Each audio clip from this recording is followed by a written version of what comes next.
Because not only is Christ innocent, he's not merely innocent. He's also good, and not just good. He's as good as it gets. And yet, his life is this, the tragedy of the Passion is the worst of all possible punishments visited upon the least deserving person. But it's way worse than that.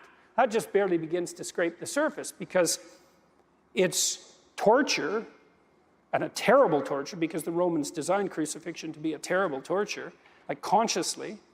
And so it's tragedy at the hands of your fellow man, and your fellow man motivated by the spirit of Cain in the most fundamental sense. How can I inflict the most misery possible in the shortest period of time, let's say, subject to that, at a young age, with foreknowledge, as a consequence of betrayal by your best friend at the hands of a mob of your own people, who are simultaneously under the thumb of a tyranny that's part and parcel of what's persecuting you, who persecute you knowing you're innocent, not just innocent, but also good, and who choose to punish you instead of punishing someone they know to be criminal. It's all of that. It's like the sum total of all possible fears.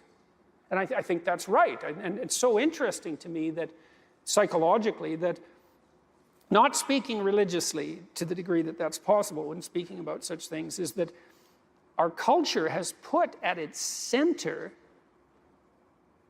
an archetypal tragedy. It's as if we're attempting to inoculate ourselves against the catastrophe of life.